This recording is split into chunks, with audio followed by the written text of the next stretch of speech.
Good evening.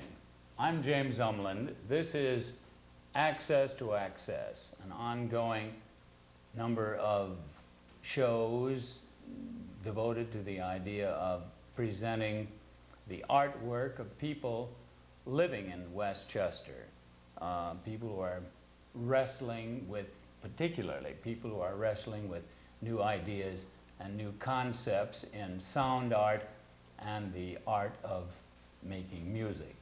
Tonight we're going to be concentrating on making music. My guests are Elias Tannenbaum, composer, and the Gamut double bass ensemble. I said it.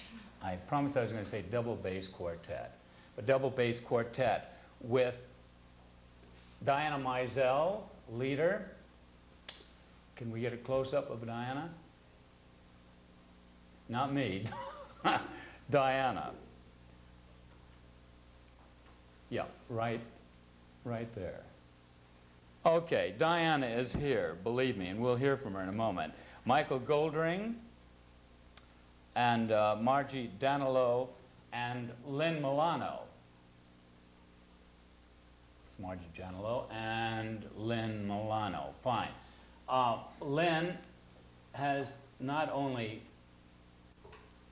did all the very complicated work and learning how to play this really very complicated instrument, but also has written music, written a piece called, neat name, Jake. Called Jake. Right, do you want to tell us a little something about it? It was originally written as a jazz vocal waltz.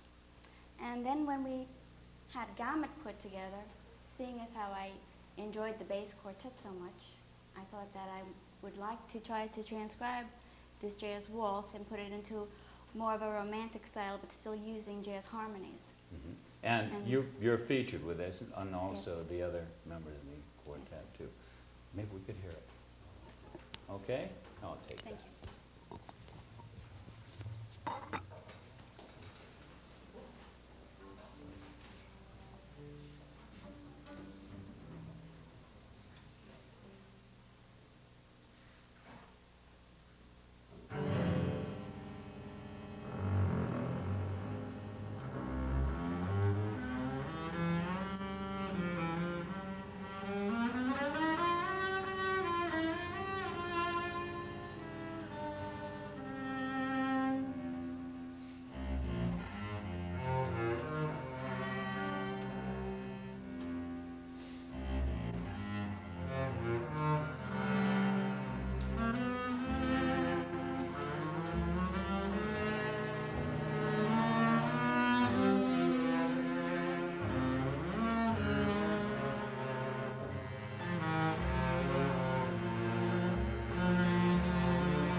handsome piece of work. The featured work for tonight is by Elias Tannenbaum. It was written a piece called The Four of Us. And we just got into a little talk before the program went on the air in terms of what would be a juicy question to ask about this. And Elias said an interesting thing. He said, well, let's talk about musical idea, which of course, you know, I'm delighted to talk about. But musical idea as opposed to the idea of programmatic music. Yes. And you said further that your ideas are musical and not programmatic. In I this got an piece- idea what that is, but you probably got a better idea in terms of music. What is it? Well, in this piece particularly, there was no storyline. There were no images that I had in mind that were visual. The only thing that was important to me were the sound ideas. Sometimes I write pieces that have programs to them. They refer to, say, an event that happened or refer to an image that I have in mind, but this does not. This is strictly a musical composition dealing with musical ideas. Okay, sound juxtaposed with sound. Well, it's a piece that deals a lot in contrasts. I have the basses playing very, very high at times and very soft and delicate. In fact, when I look at that marvelous instrument, which looks like some prehistoric monster at times, and then to think of it playing very delicately, like little elves dancing, as a kind of bizarre image. But this piece is full of contrasts. If the score could be shown on the first page of it, they all start together on the same note, and they just diverge. Some instruments going below that note and some going above that note, but concentrating around that note, which is an E on the fourth space in the treble clef, which is a fairly high note for the bass violin. I use a lot of patterns in this piece, repetitive patterns, but since each of the bass violins has a different length pattern, they never come out together when they repeat their phrase, because each one is a little different in length than the other. The piece ends, I think you will hear, in a jazz canon, based upon the pitches that I used before. I think the bottom line of the first page will show the kind of different length repetitive phrases and patterns that I use. Okay, well, let's hear it. Elias Tannenbaum's work entitled The Four of Us.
We had there 4 artist athletes. That was something to both see and hear at the same time. You get absolutely everything, it would seem to me, that's possible to get out of a bass. Well, I don't know. if The it's only thing they everything. do is hoist sail. I mean, you know, it Well, did everything. I told you I was interested in the sounds, and Mhm. I think it would be interesting to ask Diane what were the problems in rehearsing a piece like this, because I'd like to know myself. You'd like to know. Well, having a conductor is a big boon. We worked this up mostly on our own, and Elias was able to come in and conduct us, which was a big help. The biggest problem is getting the cues between all those sections. There'll be 20 seconds of this and 15 seconds of that, and our biggest problem was knowing who's cueing, who's keeping track of the time. But once we got that settled, it felt pretty good. Yeah, and you mastered it. Well, the bass is such a wonderful instrument and gives you such a wide variety of sound that in writing a piece for them, I wanted to explore all the possible sounds that one can get. I'm sure there are other sounds that I haven't thought of, but I try to get a great many of them in. You're obvious this is not a minimal piece of music, but what school do you suppose you would be most comfortable in allying yourself with What in terms school? of modern music? Can you say that? The Brooklyn School. The Brooklyn School. The School of Hard Knocks? Absolutely. Oh, dear. No, Yeah. Okay. each piece I really approach very, very differently. I'm not, a piece I'm working on now is very different than this. You say this is obviously not a minimal piece, but yet it's very highly concentrated, and there are few pitches that keep coming back and back all the time, and anyone who can listen to it will hear that there are these pitches coming back. I added very great sound elements around those pitches, but it always comes back to that.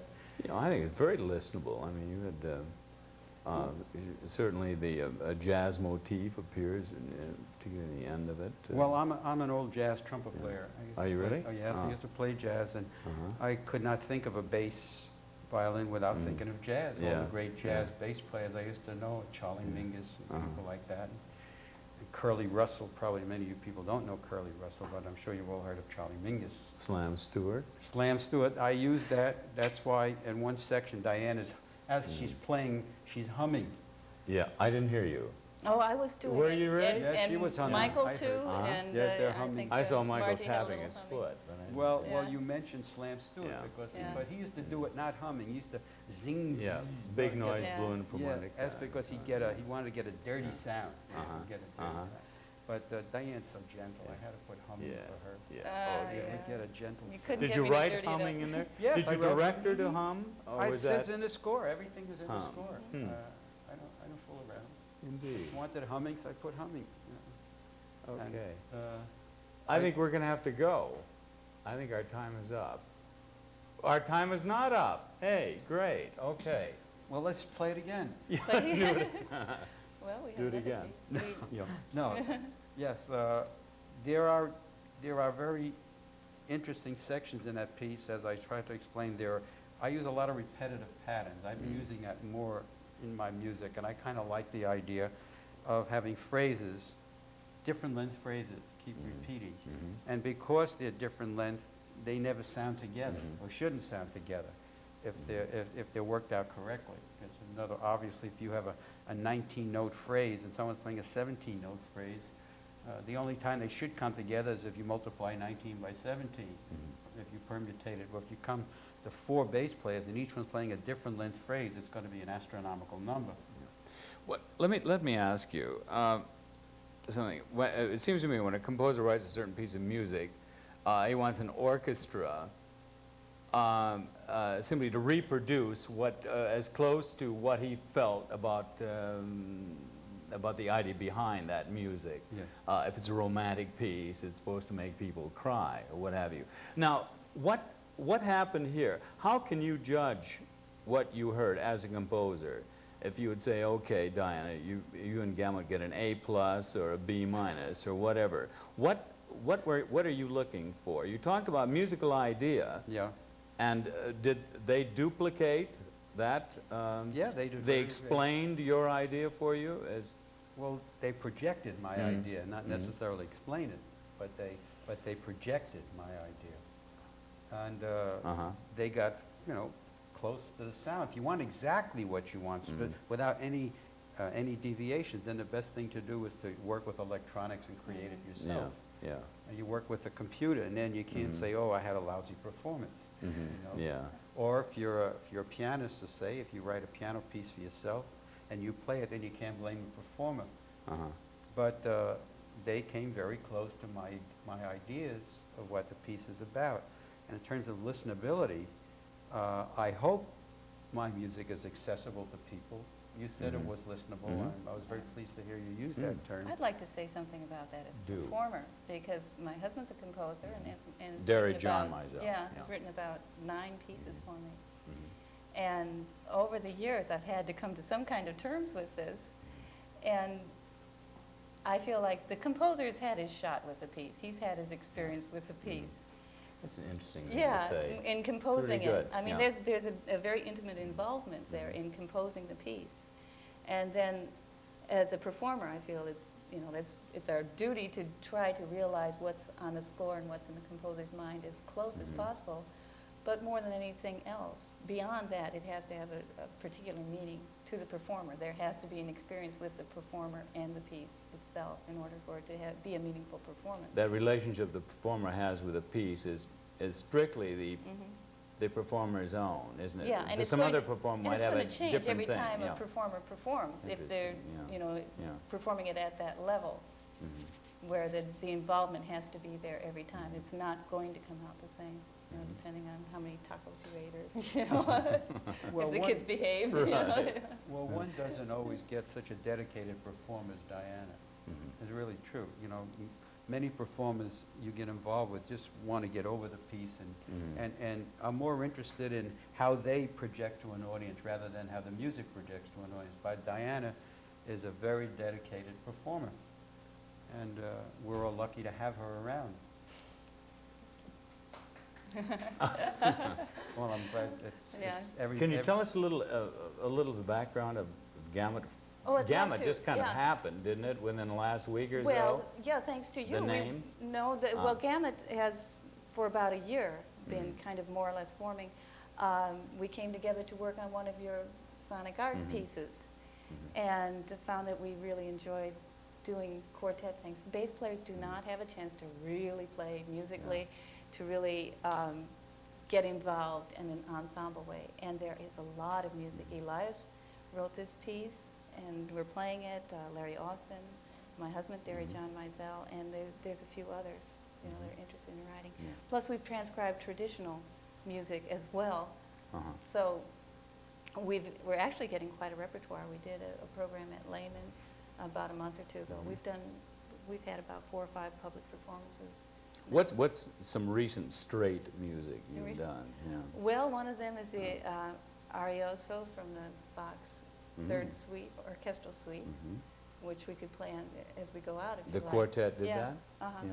We've done that. Michael has transcribed some arias from, and actually we've worked it out so you can sing. Okay, also. look, Would why you- don't we? Would you- Why don't okay, we do can- that? Could we? Well, we can do the Bach for you. We're ready to play that. Do? We can Oh, do that'd that be on the way great. out. Yeah. Sure. Okay. Okay. No, what I meant, I know the quartet has been around for years, but the name Gamut itself Oh, the is something name, I just yeah, really- the name Gamut, we kind of settled on because it implies a full scope. And its roots are From in A to music Z, too, from right. Gamma to Ut. Yeah.